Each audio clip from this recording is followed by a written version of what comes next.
ఒకరు హత్యాయత్నం కేసులో నిందితుడు అయినా దర్జాగా విదేశాలకు పారిపోయాడు. మరొకరు సామాజిక మాధ్యమాల్లో న్యాయ వ్యవస్థను దూషించారు. మీరు నన్నేం చేయలేరు అంటూ విదేశాల నుంచి వీడియోతో సీబీఐకి సవాల్ చేశాడు. ఇంతేనా? సీఎంపైనే హత్యాయత్నం చేసి దర్జాగా మారిషస్కు పరారయ్యాడు మరో వ్యక్తి. 2 తెలుగు రాష్ట్రాల్లోనే కాదు, దేశవ్యాప్తంగా కీలక కేసుల్లో నిందితులు విదేశాలకు వెళ్లడం, తిరిగి రాకుండా అక్కడే తలదాచుకోవడం అలవాటుగా మారిపోయింది. ఇలాంటి వారిని తీసుకొచ్చేందుకు భారత్ కొన్ని దేశాలతో న్యాయ దౌత్య సంబంధాలు కలిగి ఉన్నా అమలులో మాత్రం ఎలాంటి పురోగతి ఉండటం లేదు. విచారణ ఏళ్ల తరబడి కొనసాగుతూ ఉండటంతో కేసులు అటకెక్కుతున్నాయి. మరి పరిస్థితి మారేదెట్లా? ఇలాంటి నిందితులను భారత్ తీసుకురాలేమా? పాస్పోర్ట్ యాక్ట్ ఏం చెబుతోంది?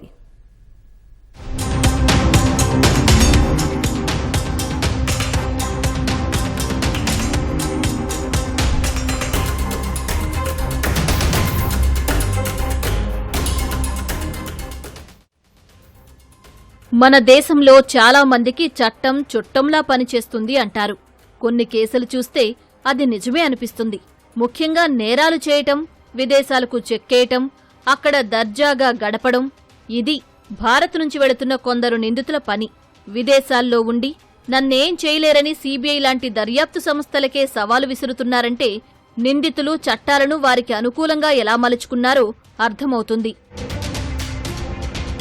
2003లో చంద్రబాబు నాయుడు ముఖ్యమంత్రిగా ఉన్నప్పుడు ఆయనపై అలిపిరి వద్ద జరిగిన హత్యాయత్నం కేసులో కొల్లం గంగిరెడ్డి కీలక నిందితుడు.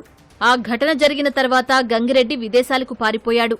2015లో అప్పటి సీఎం చంద్రబాబు గంగిరెడ్డిని పట్టుకునేందుకు ప్రత్యేక బృందాలను ఏర్పాటు చేశారు. రెడ్ కార్నర్ నోటీసు ఇప్పించి చివరకు మారిషస్లో అరెస్టు చేసి భారత్కు తరలించారు. కానీ ఇందుకు సుమారు 10 ఏళ్లు పట్టింది. ఈ నేపథ్యంలో పారిపోయిన వాళ్లతో పాటు దేశం నుంచి వెళ్లిపోవడానికి సిద్ధంగా ఉన్న నిందితులపై కూడా పోలీసులు నిఘా ఉంచుతున్నారు. ఏపీ ఎన్నికల సమయంలో తెదేపా ఎమ్మెల్యే పులివర్తి నానిపై జరిగిన దాడి కేసులో చెవిరెడ్డి మోహిత్ రెడ్డి నిందితుడిగా ఉన్నాడు. కేసు నుంచి తప్పించుకునేందుకు ఆయన బెంగళూరు మీదుగా దుబాయ్ వెళ్లే ప్రయత్నం చేయగా పోలీసులు అరెస్టు చేశారు. అటు తెదేపా కార్యాలయంపై దాడి కేసులో గన్నవరం మాజీ ఎమ్మెల్యే కూడా ఇలానే పోలీసులకు చిక్కకుండా తప్పించుకున్నాడు. వంశీ అనుచరులను కొంతమందిని ఇప్పటికే అదుపులోకి తీసుకోగా ఆయన కోసం పోలీసులు వేట కొనసాగుతోంది.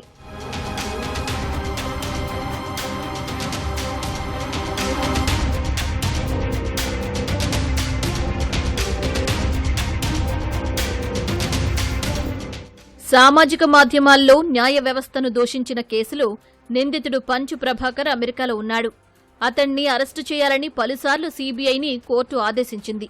అయితే ఇంటర్పోల్తో కలిసి అరెస్టు చేసేందుకు చర్యలు తీసుకుంటామని చెబుతున్న సీబీఐ అధికారులు ఇంతవరకు అతణ్ణి అరెస్టు చేయలేదు. మీరు నన్నేం చెయ్యలేరు అని పంచు ప్రభాకర్ దర్జాగా సామాజిక మాధ్యమాల్లో పోస్టులు పెడుతూనే ఉన్నాడు. గతంలో మాఫియా డాన్ అబూ సలేం నకిలీ పాస్పోర్టు కేసులో పోర్చుగల్లో దొరికాడు. అయితే పోర్చుగల్ భారత్కు ఒప్పందం ఉన్న నేపథ్యంలో అబూ సలేం, మోనికా బేడిని భారత్కు తరలించారు.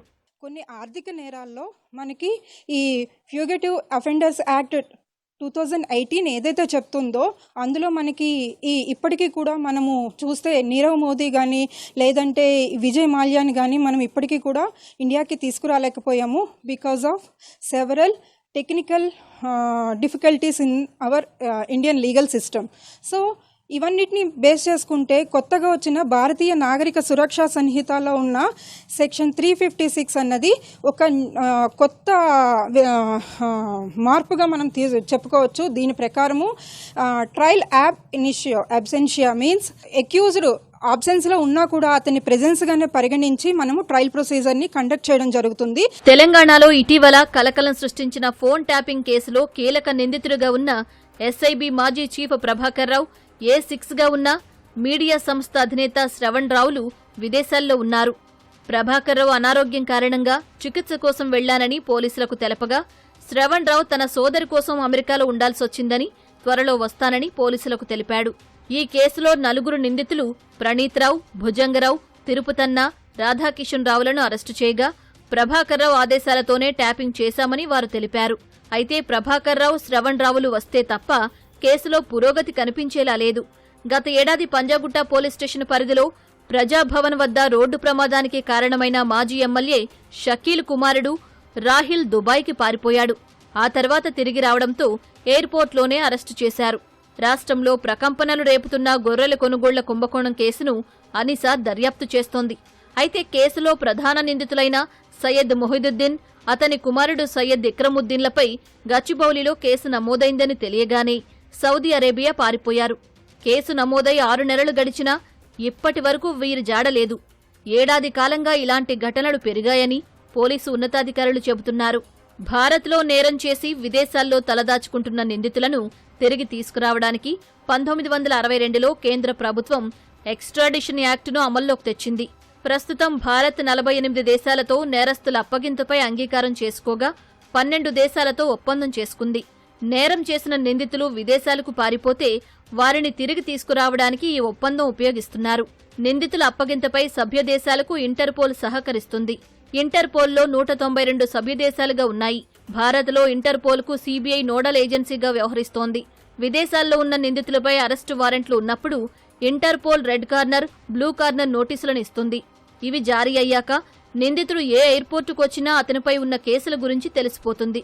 తద్వారా మన దేశానికి ఆ దేశం అంగీకారంతో అప్పగించడం లేదా విచారించడమో చేసే అవకాశం దక్కుతుంది. ఇది మొట్టమొదటిగా ఏం చేయాలన్నట్లయితే ఇన్వెస్టిగేషన్లో ఉన్నప్పుడు ఇప్పుడున్నటువంటి ఇన్వెస్టిగేటింగ్ ఏజెన్సీస్ చేసేది ఏమిటన్నట్లయితే దేశం నుంచి పారిపోకుండా చూడటానికి లేదా దేశంలోకి వచ్చినప్పుడు వాళ్ళని అరెస్ట్ చేయడానికి కావలసినటువంటి రెడ్ కార్నర్ వారెంట్లు లేదా బ్లూ కార్నర్ నోటీసులు ఇవ్వటం అనేటువంటిది మనం చూస్తూ ఉంటాం. అది ఎయిర్పోర్ట్లో వాళ్ళు ఏంటంటే వీళ్ళు కనుక ఏదైనా దేశానికి వెళ్ళిపోవటానికి ప్రయత్నం చేస్తే అక్కడి నుంచి వాళ్ళని అరెస్ట్ చేసి ఏంటంటే ఆ పోలీసులకి అప్పగించేదానికి కూడా అవకాశం ఉన్నది. కానీ చాలా సందర్భాల్లో ఏంటంటే ఈ బ్లూ కార్నర్ నోటీసులు, రెడ్ కార్నర్ నోటీసులను కూడా తప్పించుకునేటువంటి అవకాశం ఉంటుంది. ఏ విధంగా అంటే మన దేశం నుంచి కొన్ని దేశాలకు మనం బస్సు ప్రయాణం ద్వారా పోవచ్చు. బస్సు ద్వారా పోయినప్పుడు ఆ దేశం నుంచి మనం ఫ్లైట్ ఎక్కి వెళ్ళిపోతే ఆ దేశంలో ఈ నోటీస్ ఉండదు కాబట్టి కూడా తప్పించుకునే దానికి కొన్ని అవకాశాలు మనం చూస్తూ ఉన్నాం. ఇటీవల ప్రకటించిన పాస్పోర్ట్ ఇండెక్స్ ప్రకారం మన దేశం నుంచి అరైవల్ వీజాతో 58 దేశాలకు ప్రయాణించవచ్చు. దీంతో కేసు నమోదవ్వగానే చట్టాల్లోని లొసుగులను వాడుకుని విదేశాలకు వెళుతున్నారు. ఒకవేళ లుకౌట్ సర్క్యులర్ జారీ అయినా వారిని అరెస్టు చేయాలంటే భారత్ తిరిగొచ్చే వరకు వేచి చూడాల్సిన అవసరం ఉంది. దీంతో విచారణ ఆలస్యమవుతుంది. ముఖ్యంగా యూరప్లోని కొన్ని దేశాలతో ఒప్పందాలున్నప్పటికీ నిందితుల్ని అప్పగించేందుకు ఆయా దేశాలు అంగీకరించడం లేదు.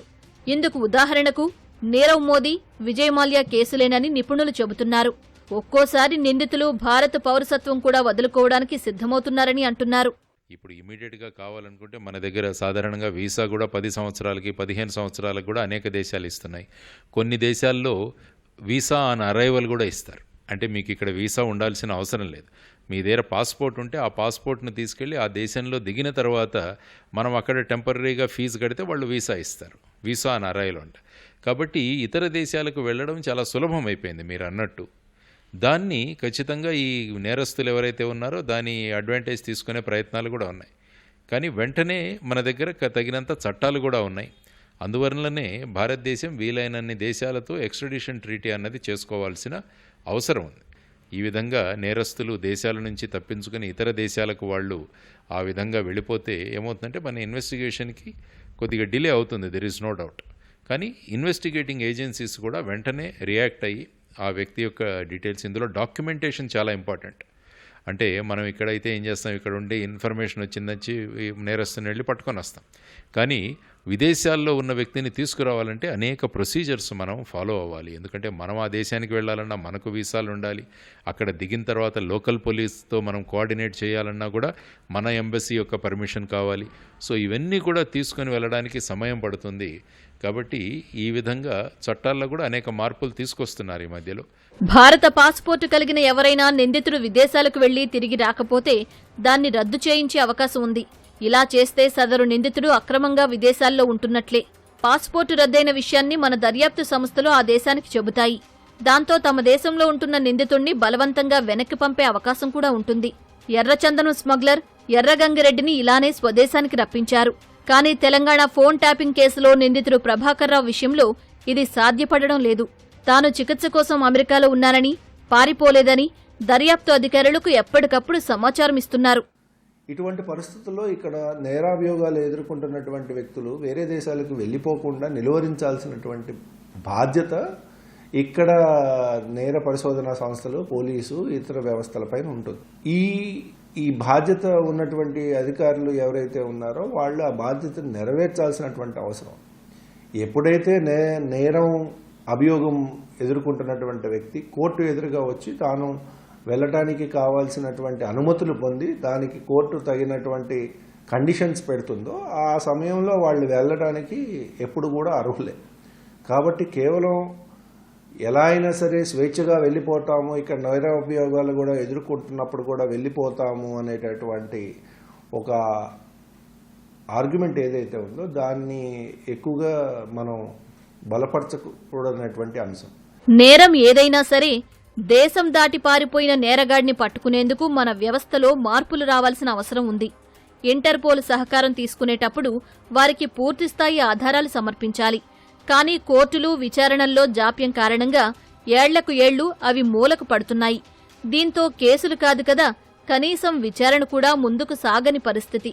తద్వారా నిందితులు విదేశాలను పునరావాసాలుగా మార్చుకుంటూ గడుపుతున్నారు. ఇదే తంతు కొనసాగితే వీరిని చూసి మరికొంతమంది తయారవుతారని నిపుణులు హెచ్చరిస్తున్నారు.